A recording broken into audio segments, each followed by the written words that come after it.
ევროპარლამენტის მიერ განხილული რეზოლუცია, რომელიც დღეს დამტკიცდება, განსაკუთრებით მნიშვნელოვანია, იმიტომ რომ უახლოეს მომავალში 15 ივლისს იგეგმება ევროპული საბჭოს მსჯელობა საქართველოსთან დაკავშირებულ პოლიტიკაზე და ამ უმნიშვნელოვანესი ისტორიული, მე ვიტყოდი, მსჯელობის წინ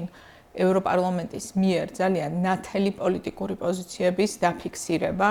ისეთ საკითხებზე, როგორიც არის ივანიშვილის რეჟიმის არალეგიტიმურად ცნობის, რეჟიმის დასანქცირების აუცილებლობის და ქართული ხალხის მეტი მხარდაჭერის თაობაზე, ეს არის ჩვენთვის ძალიან მნიშვნელოვანი. მე ვფიქრობ, რომ ეს რეზოლუცია ძალიან ნათელს ხდის ყველასთვის, მათ შორის პირველ რიგში იმ ხალხისთვის, ვინც კიდე ქართული ოცნების მხარდაჭერებში მოიაზრებს საკუთარ თავს, რომ თუ არ მოხდება პოლიტიკური ცვლილებები, თუ ქვეყანაში არ ჩატარდება ახალი საპარლამენტო არჩევნები, ჩვენ გვემუქრება საფრთხე, რომ არა მხოლოდ გაიყინოს ევროკავშირში გაწევრიანების პროცესი, რაც უკვე ფაქტიურად შემდგარი ფაქტია, არამედ ჩვენ დავკარგოთ ისეთი მნიშვნელოვანი მონაპოვარიც კი, როგორიც არის მაგალითად